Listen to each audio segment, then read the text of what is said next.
Good morning, all. Hope this finds you well. So, been a bit lazy this week. Had a 2-day drive back from Spain, made worse by a 6-hour delay at the border. So, I've been a bit of a zombie this week, but been pre-recording some episodes. Be back to normal next week. Introduction to episodes will go out normally on a Tuesday. Episodes will go live at 5 p.m. on a Friday. So, latest episode of the Turn It Round the Corner podcast is with a gentleman called Steve Parmenter. So, Palms played against a number of times over the years, non-league. I think we played a couple of games together at Tilbury at the back end of our non-league careers together. But it's an interesting one. So, Palms, born in Chelmsford, played some schoolboy football for Cambridge and Ipswich. Done a YT at Southend, was a couple of years older than me. Got a pro deal at QPR, played in a successful reserve team now. I think they won the reserve team title. Unfortunately, didn't get any first team games there and moved on to Bristol Rovers. His breakthrough season at Bristol Rovers coincided with Bristol Rovers moving back to their home ground and Bristol after 10 years away and playing in Bath. He had some success at Bristol Rovers. He went on to Yeovil, and then he dropped into non-league. Played for a number of non-league clubs, but I would say his biggest success by far was the 6 seasons that he had with Canvey Island in their metaphoric rise through non-league under the stewardship of Jeff King. Obviously, that coincided with an FA Trophy win in 2001.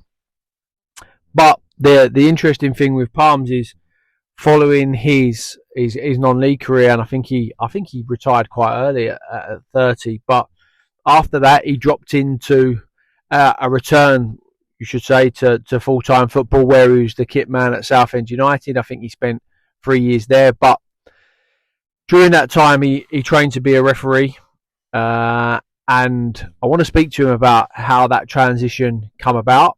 If he got any help from the PFA.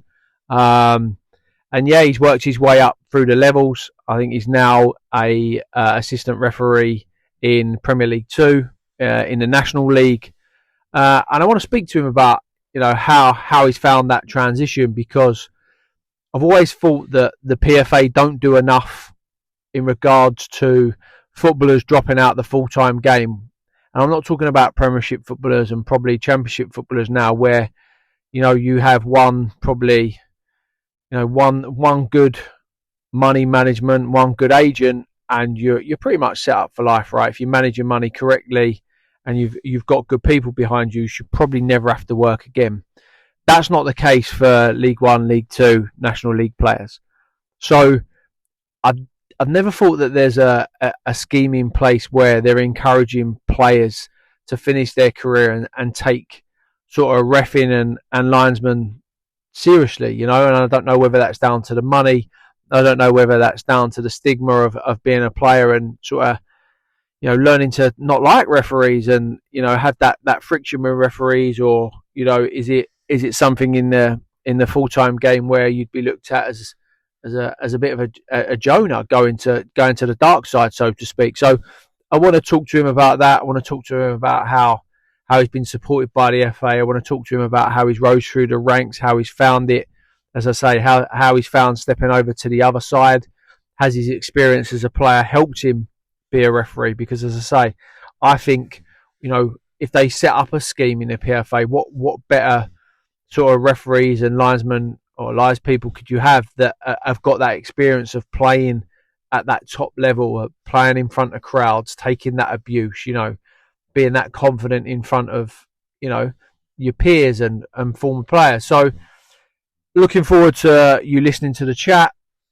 His day job now as well, he's actually in the Met Police as well. So, he's got pressure, in his day job as well. But just want to speak to him about the transition. Want to speak to him how, what his week like is around a game, maybe midweek or at the weekend. And he's a top bloke, Palms, lives locally to me. And I hope you look forward and like the episode. And if in doubt, turn it around the corner.